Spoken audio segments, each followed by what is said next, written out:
नमः सिद्धेभ्यः शुद्धात्मने नमः। नमो जनाणम, सभी को सादर शुद्धात्म वंदन।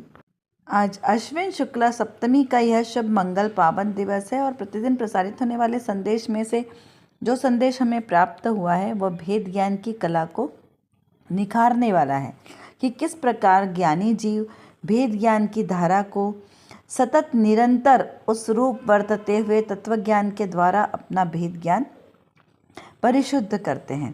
तो चलिए पढ़ते हैं पहले आज का संदेश। लिखा है कि तू अपने को देख, जैसा तू है वैसा ही तू प्रकट होगा। तू महान देवाधिक देव है। उसकी प्रकटता के लिए उग्र पुरुषार्थ एवं सूक्ष्म उपयोग कर। क्या कहा यहाँ पर कि मैं स्वयं भगवान आत्मा हूँ और जैसा मैं हूँ द्रव्य स्वभाव से वैसा ही प्रकट होने वाला है।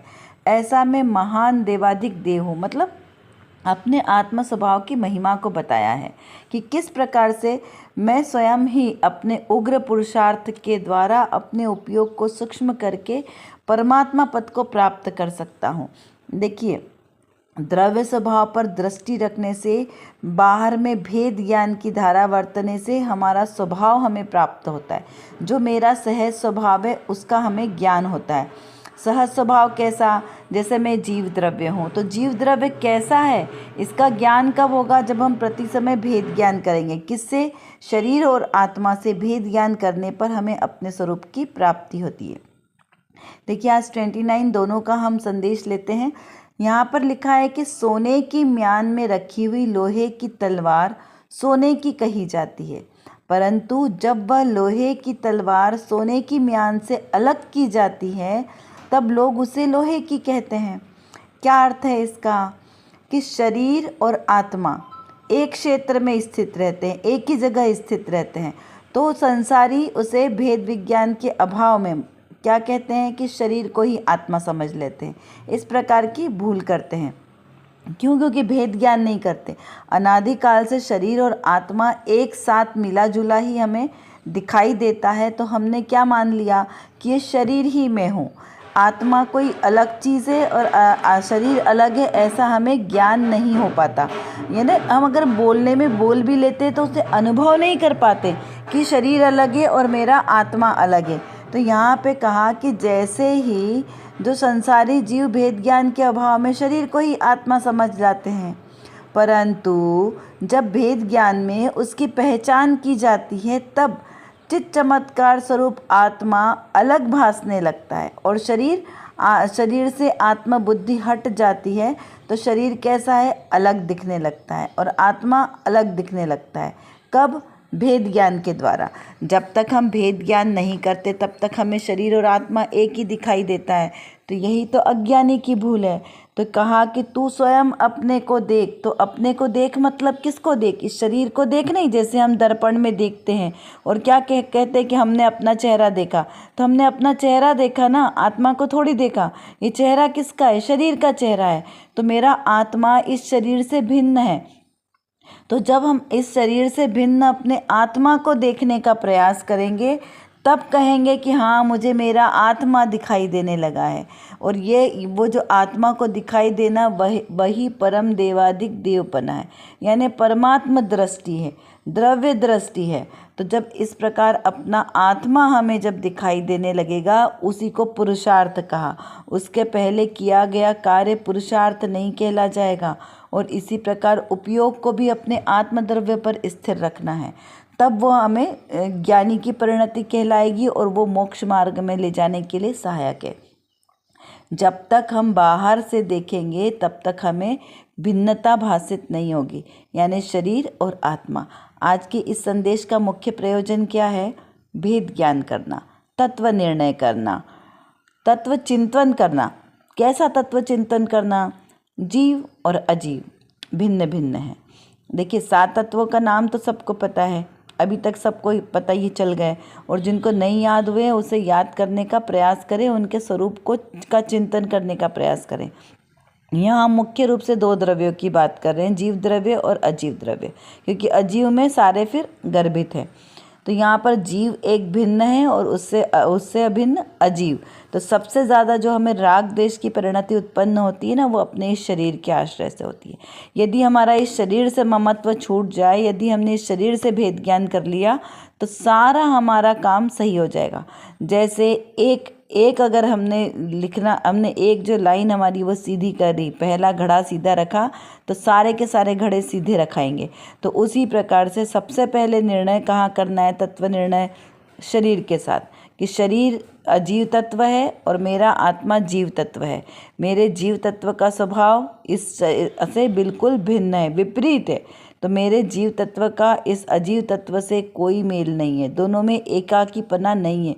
तो जब एकाकीपना नहीं है तो ये मेरा पड़ोसी हुआ, और वो भी कैसा पड़ोसी, वो भी स्वार्थी वाला पड़ोसी है। इस शरीर को क्या मानना है, ये शरीर मेरा स्वार्थी वाला पड़ोसी है जो किसी काम का नहीं है।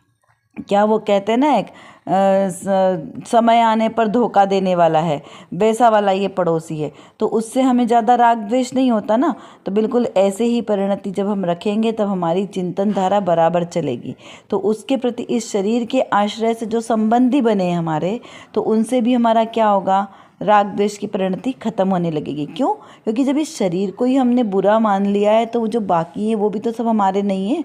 तो यहाँ पे बुरा मुंह से नहीं कहना है, अंतर की परिणति में ये अनुभव करना है कि ये सारे चीज़ें मेरे किसी काम के नहीं है। ये सारे रिश्ते नाते ये सब मेरे आत्म स्वभाव के विपरीत होने के कारण इनसे मेरा ना तो राग का परिणाम है और ना ही द्वेष का। ऐसा नहीं कि राग का परिणाम नहीं करना है तो आपको उनसे द्वेष भावना रखना है, नहीं। यहाँ पर क्या कहा, समता भाव। सब मेरे ज्ञान का गेय है। सब कोई मेरे साथ अच्छा व्यवहार करे, चाहे कोई मेरे साथ बुरा व्यवहार करे, सभी कैसे है, ज्ञान का गेय है। इस प्रकार से यहाँ पर जानना है। जब तक हम पर द्रव्य में ज्ञाता दृष्टा स्वभाव को नहीं रखेंगे, तब तक हमारा आश्रव कर्म बंध होता रहेगा। और हमें रोकना क्या है, आश्रव और बंध को रोकना है। आश्रव तो आते रहेंगे, बंध को रोकने का प्रयास क्या है, एकमात्र ज्ञान स्वभाव के आश्रय से ज्ञाता दृष्टा रहना। तो ज्ञाता दृष्टा स्वभाव रहने से ही आश्रव रुकेंगे और संवर प्रकट होगा। संवर प्रकट होगा और साथ में कर्मों की निर्जरा भी होती जाएगी। और कर्मों की निर्जरा ही एक दिन मोक्ष तत्व को प्रकट कराएगी। तो पहले करने योग्य कार्य क्या हुआ, भेद ज्ञान करना। किससे भेद ज्ञान करना, तो शरीर से। राग द्वेष के भाव मेरे नहीं है, क्योंकि राग द्वेष के विकारी भाव है, ये मेरे स्वभाव भाव नहीं है, विकारी भाव है। और ये विकारी भाव मेरे आत्मा में होते ही नहीं है। मेरा आत्मा शुद्ध है, शाश्वत है, त्रिकाली शुद्ध रहने वाला है। उसमें ना तो राग का अंश है, ना ही उसमें द्वेष का अंश है। तो राग और द्वेष दोनों ही नहीं है, तो फिर कौन सी बुद्धियाँ नष्ट हो गई, पर द्रव्य में एकत्व बुद्धि, पर द्रव्य में ममत्व बुद्धि, पर द्रव्य में भोक्तत्व बुद्धि और पर द्रव्य में कर्तत्व बुद्धि। इनका यहाँ पर नाश होता है। ये चार मिथ्या बुद्धि ही संसार में परिभ्रमण कराने वाली है।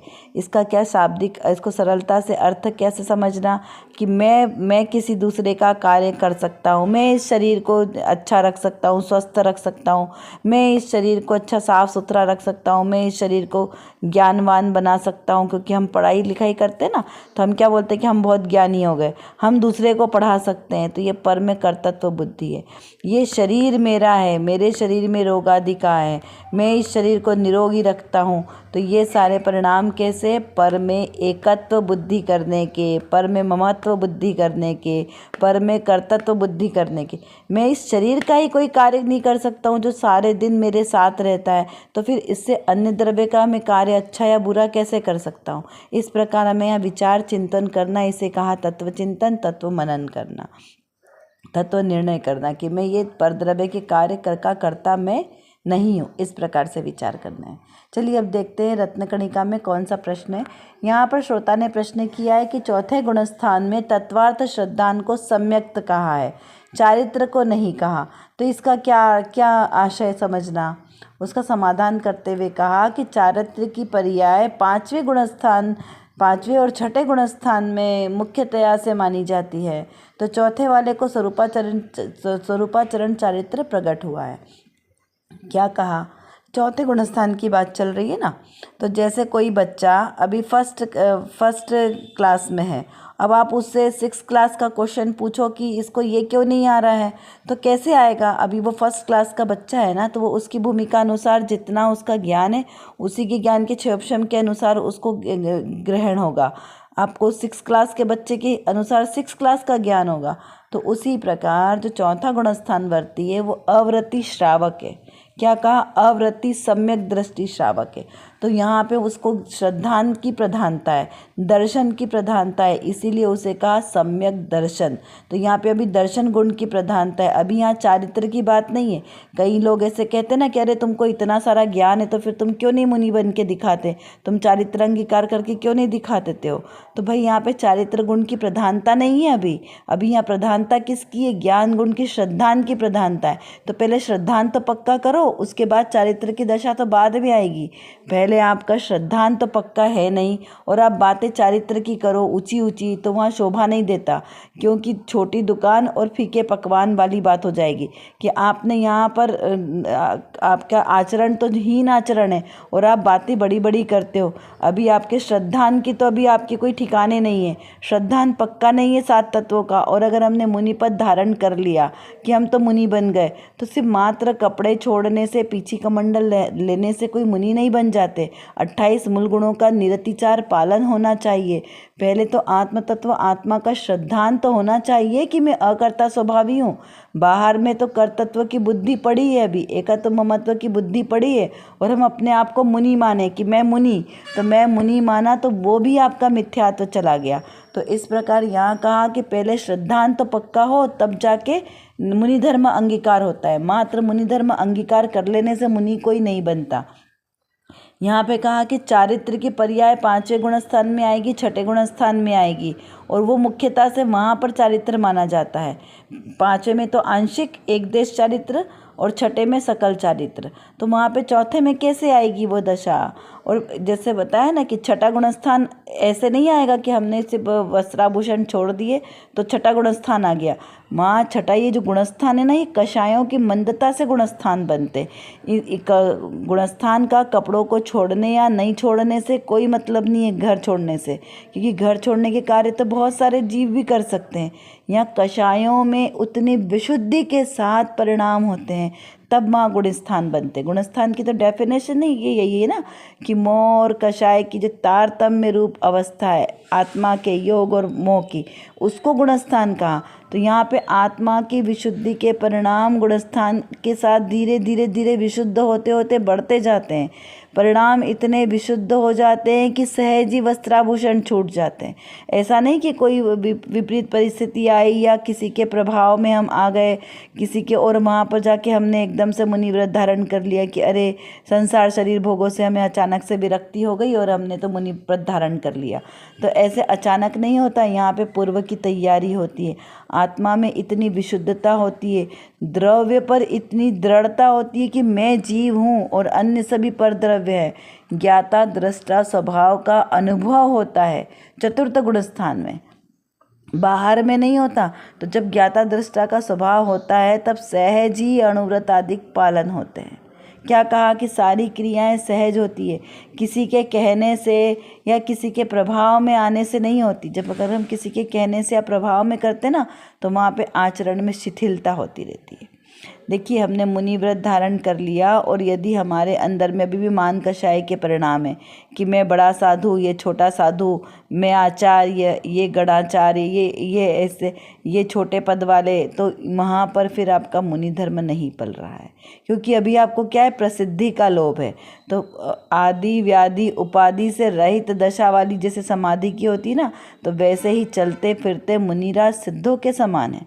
तो वहाँ पर राग द्वेष के परिणाम होना ही नहीं चाहिए।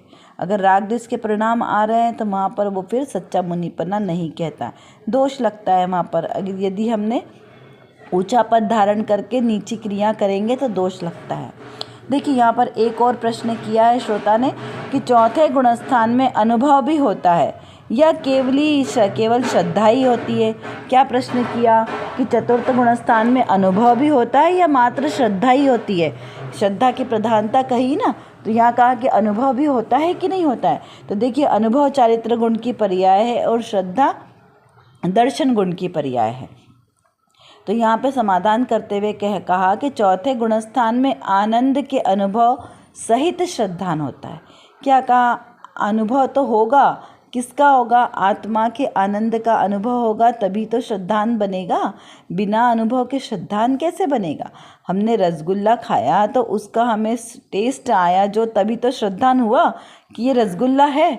और ये रसगुल्ला कैसा है? मीठा है। तो कितना मीठा है? तो उसका अनुभव कब हुआ? जब हमने उसका स्वाद लिया। तो ऐसा ही मैं आत्मा ज्ञान स्वभावी आत्मा हूँ, ज्ञानानंद स्वभावी आत्मा हूँ। मेरे आत्मा में ज्ञान ज्ञान ज्ञान के ही आनंद भरे हैं। तो जब हमने ऐसा निर्णय किया तो उसका श्रद्धांत तो हुआ ना कि यह आत्मा है कैसा। तो जब आत्मा का स्वाद आएगा तभी तो पक्का निर्णय होगा कि हाँ, ये आत्मा ऐसा ही है, ये आत्मा अकर्तृत्व स्वभावी है, अभोक्तत्व स्वभावी है, ये आत्मा आनंद का धाम है। कहा ना, आनंद का धाम। तो ये आनंद का धाम है कैसा?